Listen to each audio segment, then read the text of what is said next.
tiga hal yang akan kita alami, yang akan kita jumpai sebelum kita sakaratul maut. Sebelum kita meninggal, kita ini camat ya Bu ya. Ini ada Bu camat. Nah, nanti kita camat. Semuanya ini kita camat, calon mati. Ada tiga hal yang akan kita jumpai, yang akan kita rasakan sebelum kita meninggal dunia, menghadap Allah Subhanahu wa ta'ala. Apa perkara pertama yang akan kita jumpai? Perkara pertama yang akan kita jumpai adalah ketika kita hendak sakaratul maut, setan datang. Setan datang. Dari mana dalilnya bahwa ketika kita sakaratul maut itu setan itu mendatangi kita? Yuk kita pakai dalil umum dulu. Kita pakai dalil umum. Dalil umumnya adalah setan itu selama 1 kali 24 jam kita melakukan aktivitas, kita ini dipantau oleh setanmu. Makan, kalau ibu tidak baca doa, itu dibarengi sama setan.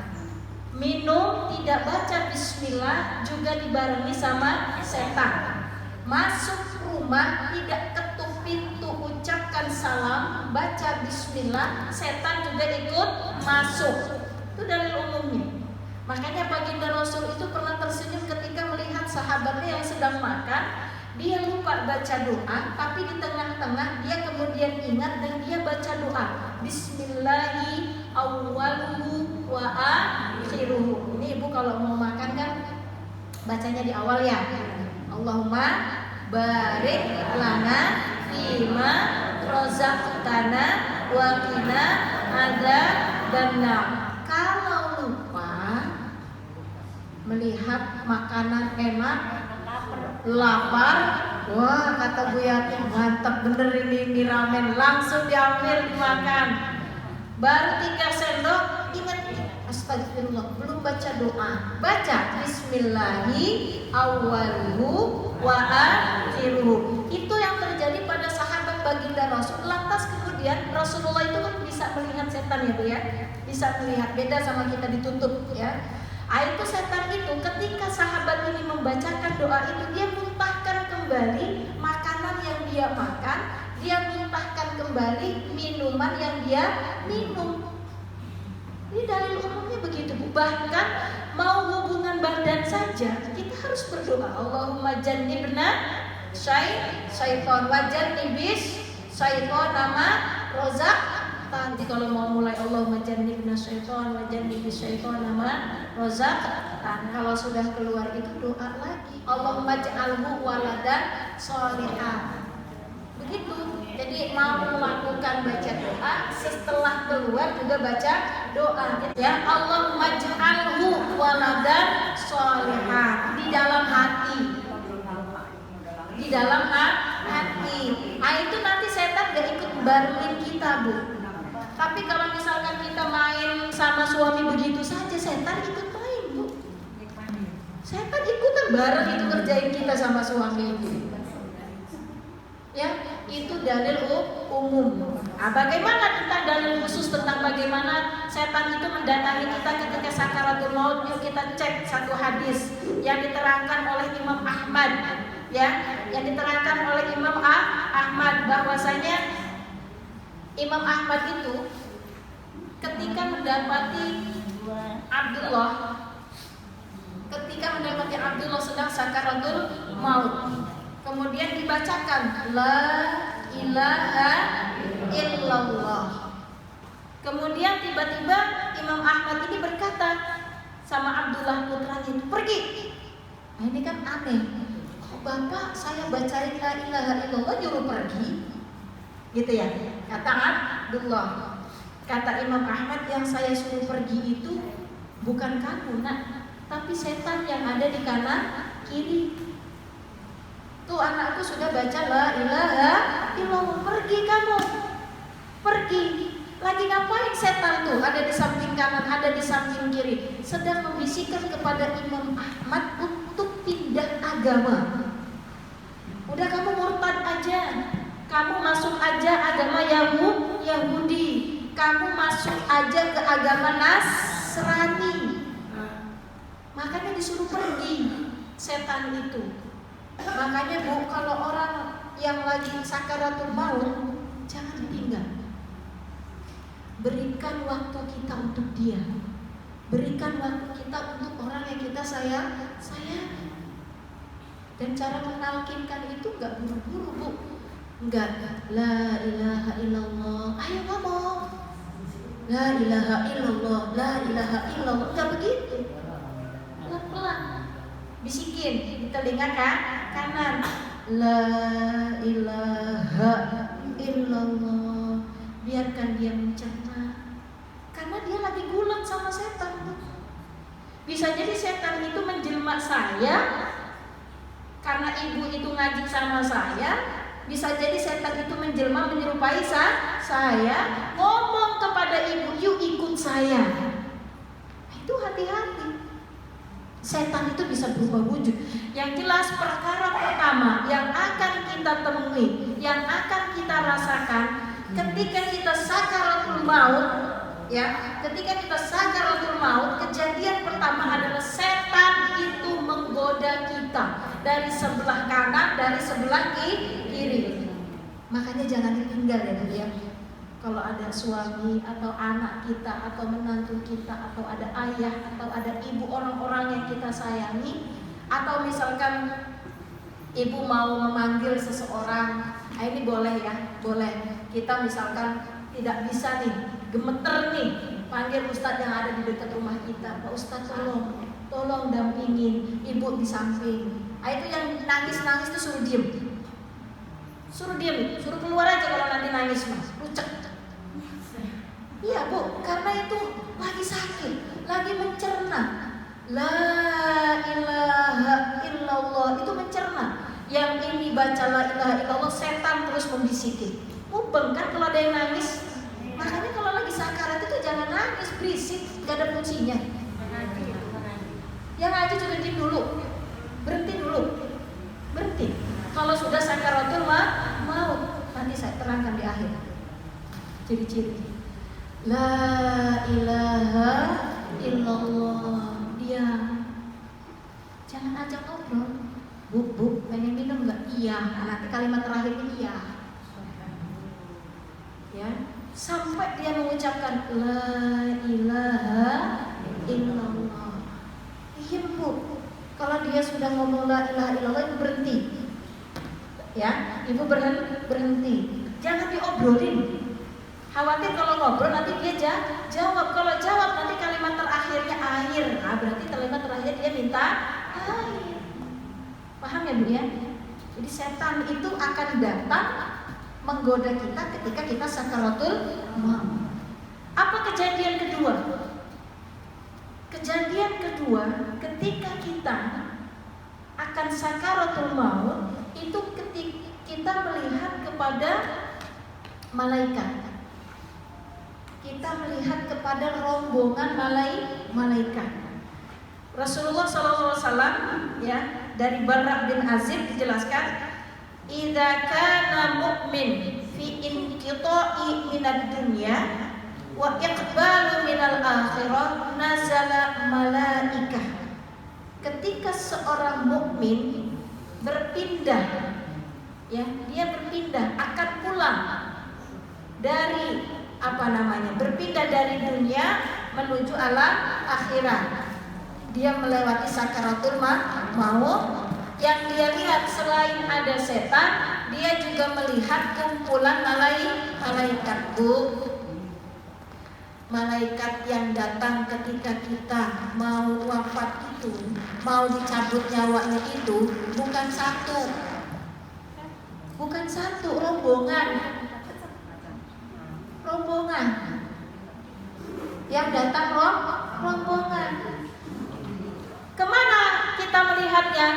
Malaikat itu bisa kita lihat sejauh mata kita memandang. Kalau kita ada di kamar nih misalkan, maka misalkan malaikatnya dari sebelah sana,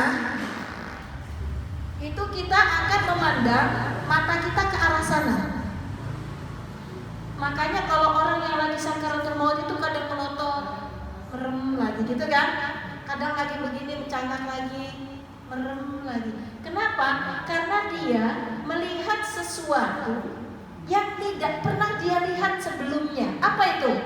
Rombongan malaikat. Kalau rohnya baik, kalau amalnya baik, yang datang itu adalah rombongan malaikatur rahmah yang dipimpin oleh malaikat Israil. Ya, yang datang bukan malaikat Israil doang, enggak, banyak rombongannya. Ya, yang satu malaikat rahmat bawa kain kafan dari surga. Yang satunya lagi bawa hunutun min hunutil miski, minyak dari minyak surga. Apa pelajaran yang diambil dari sini coba? Pelajaran yang diambil ketika roh kita dicabut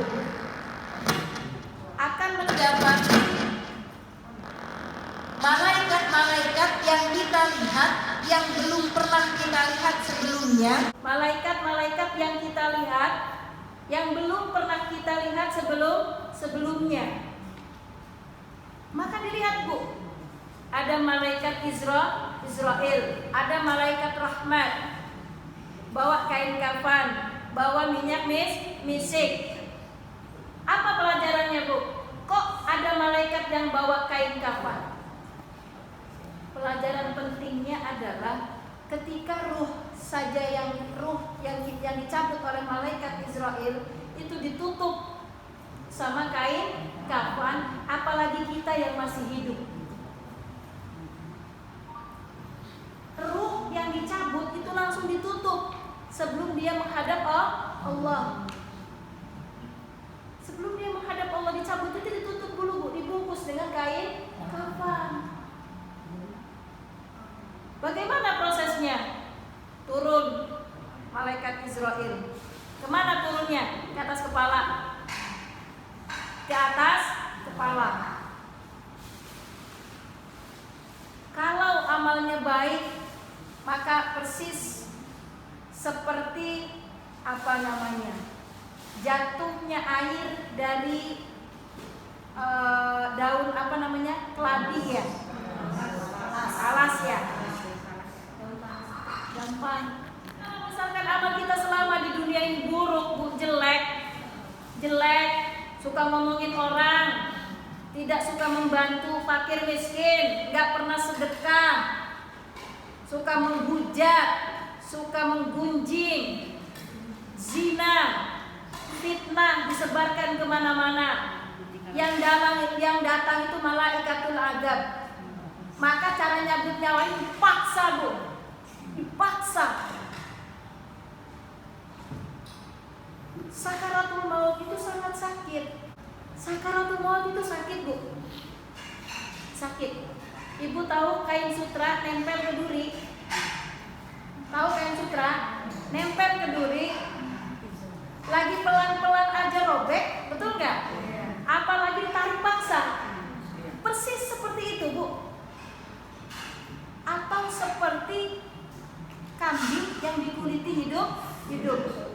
Katanya sakaratul maut itu sakit, tapi kok mulut kita tidak berucap aduh? Benar nggak? Kenapa kita tidak bisa berucap aduh? Karena sakitnya berlipat-lipat. Saya kasih analogi begini. Ibu kalau dipukul sama satu tongkat masih bisa mengadu nggak? Bisa. Kalau dipukulnya sama 100 tongkat di tempat yang sama, nggak bisa. Itu yang terjadi ketika sakaratul maut. Saking sakitnya, saking pedihnya, kita ini tidak bisa mengucap aduh Bu. Kalaupun kita ngomong dengan orang yang lagi sakaratul maut, jawabannya hanya air. Jawabannya hanya air mata. Saking sakitnya Bu, ya, saking sakitnya. Makanya kita selalu minta kepada Allah, ya Allah, Allahumma hawwin hawanin alaina fi sakaratil maut. Ya Allah, mudahkan hamba ketika menghadapi sakaratul maut. Kenapa? Karena setelah kita melihat rombongan malaikat, setelah kita melihat setan, ya, perkara yang ketiga yang kita jumpai itu adalah sakarat, Bu. Sakaratul maut itu sendiri. Jadi sebelum ke proses sakaratul maut itu kita dibisiki setan. Kita melihat malaikat. Setelah itu malaikatnya turun ke atas kepala. Ditarik. Dari mana nariknya? Dari atas. Yang ditarik bagian kaki dulu. Ibu syaraf kecepit 1. Sakit nggak, Bu? Dioperasi berkali-kali kan, ngebenerin syaraf kejepit 1 doang, ya kan? Lah ini bukan syaraf kejepit, Bu, syarafnya dimatikan. Sakit luar biasa. Jalan itu rumput cabut ke kaki nyampe ke lutut, tek kena ginjal, mati ginjalnya. Tek kena lambung, dimatikan lambungnya. Kena jantung, mati jantungnya, sampai kepada kerongkongan. Falaula idza balaghatil khulqum. Yang paling sakit itu adalah ketika roh itu dicabut sampai kerong. Makanya ya Allah, baginda Rasul itu merasakan sakaratul maut. Dan sakaratul mautnya baginda Rasul itu 2 kali lipat daripada kita. Kok baginda Rasul sakaratul maut bahkan sakitnya 2 kali lipat? Ya, karena baginda Rasul adalah orang yang pertama kali akan mengetuk pintu surga atas kesabaran yang dilimpahkan oleh baginda Rasul. Pintu surga itu masih nutup, Bu. Yang bisa ngetuk pintu surga itu adalah, makanya kita sering-sering mengucapkan sholat. Bahkan malaikat Jibril itu kan sampai melengos, Bu, ya, sampai memalingkan wajahnya. Kata baginda Rasul, ya Allah, Jibril, kenapa kau memalingkan mukamu, Jibril? Apakah engkau tidak sudi kepadaku, Jibril? Kata baginda Rasul, enggak, bukan itu ya Rasul. Saya tidak sanggup melihat kekasih Allah dicabut nyawanya dan merasakan sakit. Dalam kondisi sakit itu, Bu, baginda Rasul itu minta air ditengbolok, Bu. Wajan bahasa kitanya mah. Tengbolok terbuat dari tanah. Dicelupkan tangannya baginda Rasul, celupin, diusap ke mukanya, ya. Celupin lagi, dimusap ke mukanya berkali-kali. Dalam kondisi seperti itu, baginda Rasul mengatakan, ya Allah, ternyata setiap kematian itu akan menjumpai sakaratul maut. Innalil mauti sakaratun. Setiap kematian itu pasti akan menjumpai sakaratul maut. Bu Ustadz, tapi ada sih kayaknya orang tuh tidur plus aja, nggak sakaratul mautan. Itu pandangan kita doang, Bu. Itu pandangan kita doang. Ibu tidur sama suami ibu ketindih terep-terepan. Suami ibu tahu nggak? Nggak. Bahkan kita nggak bisa ngomong kan? Tolong, bisa nggak ngomong? Nggak bisa. Siapa yang merasakan? Hanya kita sendiri. Walaupun suami kita ada di samping kita, persis seperti itu. Setiap kematian pasti melewati sakarat. Makanya kita mengucapkan sholawat atas baginda Rasulullah Shallallahu Alaihi Wasallam. Mudah-mudahan sholawat yang kita ungkapkan, yang kita ucapkan atas baginda Rasul menjadi wasilah minta sama Allah untuk diringankan, dimudahkan sakaratul mautnya. Ada nggak, Bu, orang yang nggak sakaratul maut? Ada. Hanya satu. Siapa dia? syahidun fi sabilillah. Orang yang mati syahid di jalan Allah. Perang, cedek, langsung. Orang yang kelindes mobil, orang yang tidur, itu semuanya kena sakratul maut. Hanya dalam pandangan kita saja sepertinya dia enak. Enggak. Ibu kalau mau hidup enak, pikirkan bagaimana matinya enak. Kalau kita memikirkan bagaimana matinya enak, maka hidup ini gak ada enak-enaknya, Bu. Kalau kita berpikir bagaimana untuk mati ini enak.